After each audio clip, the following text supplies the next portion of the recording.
Welcome back to another walk around and test drive at Coyote Classics. It's a beautiful day in Green, Iowa, and Chad and I are excited to check out and test drive this 1973 Plymouth Satellite.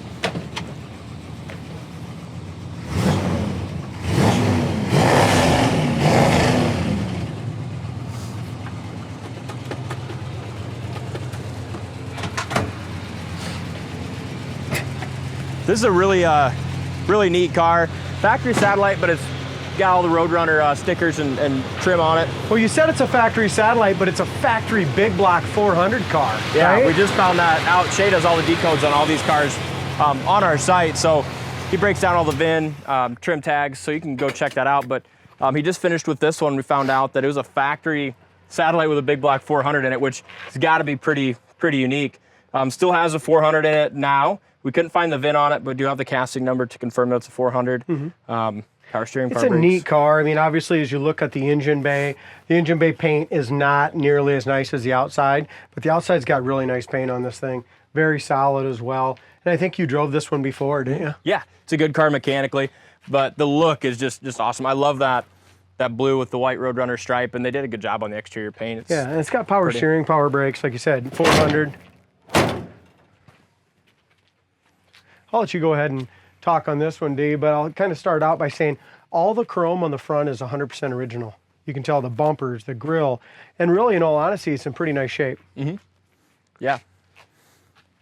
Yeah, the color combination's fantastic. The raised white letter tires with the white on the stripes. Yeah, hood fits good. These have such a neat sticker package. Don't see too many of them. No, I was just going to say that, you know, and this one's far from perfect, but has really nice paint, brand new wheels, interior looks good, and it drives good. You know, it's hard to find a muscle car anymore, especially a big block for, you know, around 30 grand. Yeah, front disc brakes. And just, you can tell it's just a good original car, you know, that they repainted and stuff, but just by the gaps, you know, the hood lines up great. Same thing with the door. And for a Mopar, this one's real good and solid too. Rocker's very nice and solid. Door fits good. There's a little chip there. Little chip. There's a couple little bubbles back here. Way back here down low. Very small, though, aren't they? Yeah. Up over the roof's great. This paint color is gorgeous. I mean, no matter what kind of car, whether you got a Mustang or a Camaro or Chevelle, it's beautiful. It is beautiful.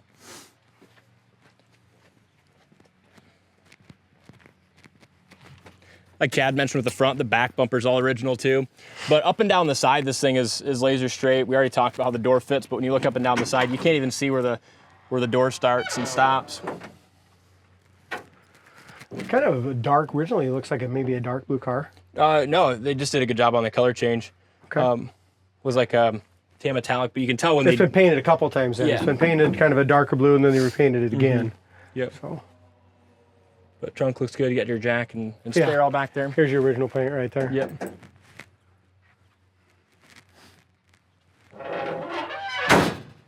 Trunk lid shuts and lines up great. And then Tim spent a lot of time on this interior, and it turned out beautiful. Front seats are newly recovered. Carpet looks great.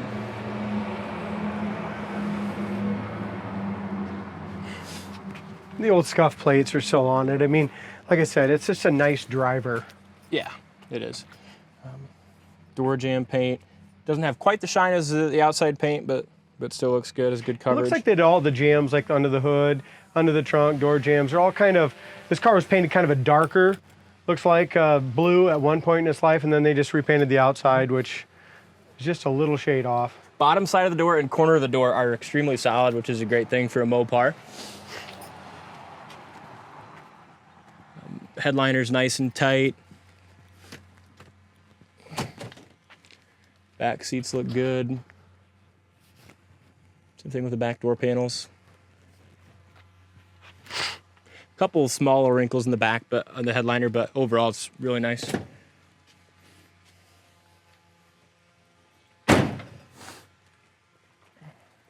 Trunk lid fits great, right across here at the back and at the top there. It's got tinted windows all the way around. Kind of cool. Mm-hmm. It is. And I like the stance too. A couple small little Stock chips down along the bottom. Over the fender's solid. This roofline area here is really nice too. No shrinking or lead line that I can see. As Chad mentioned, brand new wheels and tires. Basically brand new wheels. The tires are not brand new. They still have good tread on them. But you can see they have a little rub and stuff, but still good tread. Couple imperfection right there.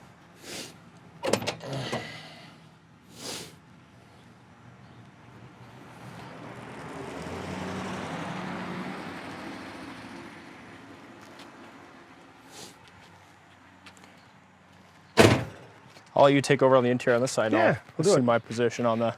Sounds good. As far as the front fender, real quick, front fender, top of the hood all lines up good, nice gap there. Bottom of the fender is excellent. Door rubbers and, the roof rail and the quarter windows are all original, so they're showing some wear. So are the door rubbers. I think of the miles on it, but yeah, the rubbers and felts and stuff are all original as well. So they could use to be replaced if you really wanted to seal up nice. Again, that's stuff that it's pretty easy to do. And it's stuff that you can kind of do yourself. Looks like the dash pad's got a dash cap on it. Okay. Very common that you see that. And it's a 103,000 mile car. It's got 3,212 miles. And this stuff looks all original too and still... Oil pressure, gas gauge works. Alternator gauge works. We'll see if the temp gauge works here at some point. Original radio turns on, power's on. Can't believe that. But I don't think we got any speakers, maybe. But definitely power's on, don't it? Nice. I just don't think we got any speakers in here. Cool. Put some speakers in it. I bet it'll work. It's got a little aftermarket Pro Tack down there, but that does not work. You guys probably should have took that out of there. Yeah. Or it might too. I know we worked on the distributor, so. It's got a little chip in the windshield that's been fixed. Yep, a little bullseye there. But all the plastic and stuff's all been reshot. It looks nice. Like I said, nice looking driver.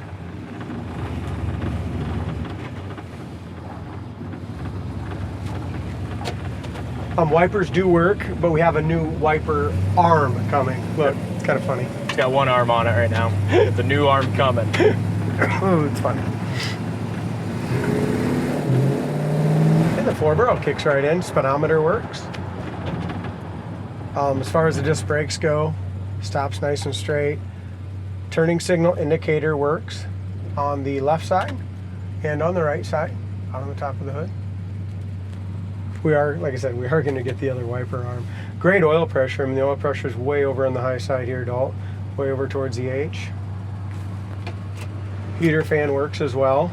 So the only thing right now it's not working is the horn and the tack.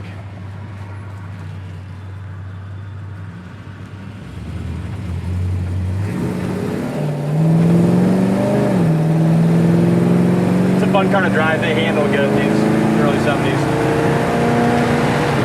Picks up speed rather well, doesn't it? It does.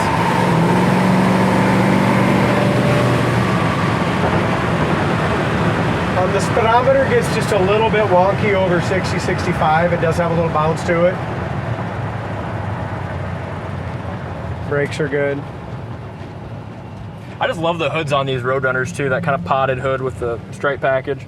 You just don't see them very often. Yeah. What they lost in horsepower in the 70s, they made up for with the appearance packages and the stripes.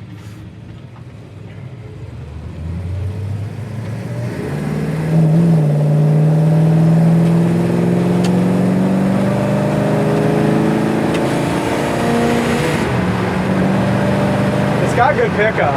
It does. Handles well too. Just a good car. Check it out on our website, coyoteclassics.com. I'll put a link down in the comment section on YouTube. Take you right to the site where you can see all the undercarriage pictures and other information. Something you're interested in, give us a call. One thing I want to mention, sorry, Dave. Yeah. Temp gauge is just starting to come up, so the factory temp gauge is also working. So pretty cool that all the factory stuff in the dash is working. Nice. Good point. Thanks for watching. We'll see you on the next test drive.